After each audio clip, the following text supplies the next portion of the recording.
வணக்கம். இன்றைக்கி நம்ம பார்க்க போகிற சமையல் ஒரு அரைச்சி விட்ட காலிஃப்ளவர் குழம்பு எப்படி செய்யலாங்கிறத பார்க்கலாம். இட்லி, தோசை, சாதம், சப்பாத்தி எல்லாத்துக்குமே சூப்பராக இருக்கும் இந்த ஒரு கிரேவி. வாங்க அதை எப்படி செய்யலாங்கிறத பார்க்கலாம். இப்போ ஒரு கடாயில் சுடுதண்ணி வச்சுருக்கேன். தண்ணி நல்லா கொதிச்சுக்கிட்டு இருக்குது. இப்போ இதில் வந்து 1/4 டீஸ்பூன் போல் மஞ்சள்தூள் சேர்த்துக்கலாம்.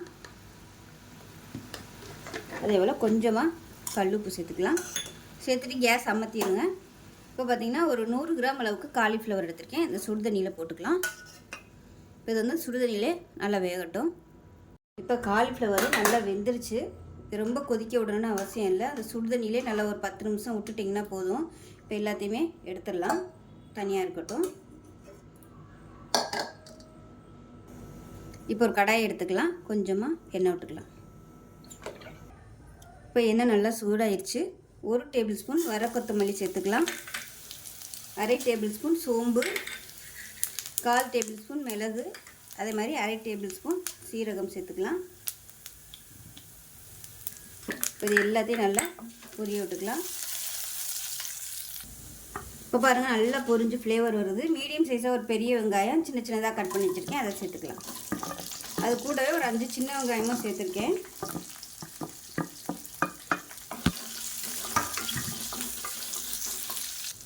இப்போ வெங்காயம் லேசாக வதங்கிடுச்சு. மீடியம் சைஸாக 2 தக்காளி சேர்த்துக்கலாம். ரொம்ப பெருசாக இருந்துச்சுன்னா 1 சேர்த்துக்கோங்க. இப்போ லைட்டாக உப்பு சேர்த்துக்கலாம். இப்போ பாருங்கள், தக்காளி லேசாக மசிய ஆரம்பிச்சிருச்சு. இந்த ஸ்டேஜில் 1 டேபிள் ஸ்பூன் அளவுக்கு துருவன தேங்காய் சேர்த்துக்கலாம்.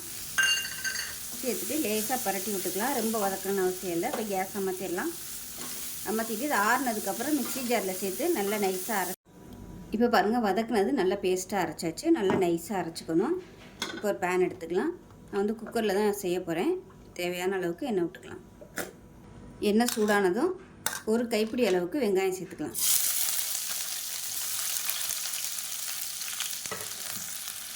வெங்காயம் வதங்கிட்டு இருக்கையிலே கொஞ்சமாக புதினா இலை சேர்த்துக்கலாம். கொஞ்சமாக கருவேப்பிலை சேர்த்துக்கலாம். புதினா வந்து நல்ல ஃப்ளேவர் கொடுக்கும். இப்போ வெங்காயம் லேசாக வதங்கிடுச்சு. ஒரு தக்காளியில் பாதி மட்டும் பொடியாக கட் பண்ணிவிட்டு சேர்த்துக்கலாம். 1 டேபிள் ஸ்பூன் இஞ்சி பூண்டு பேஸ்ட்டு சேர்த்துக்கலாம்.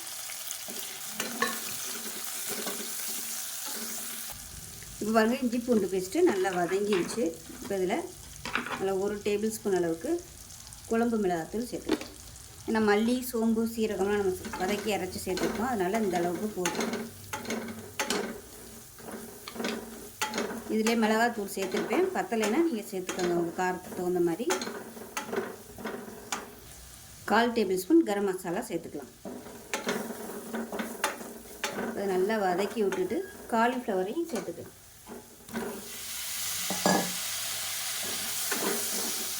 காலிஃப்ளவர் சேர்த்து நல்லா வதக்கி விட்டுட்டு அரைச்சி வச்சுருக்க அந்த பேஸ்ட்டையும் சேர்த்துக்கலாம்.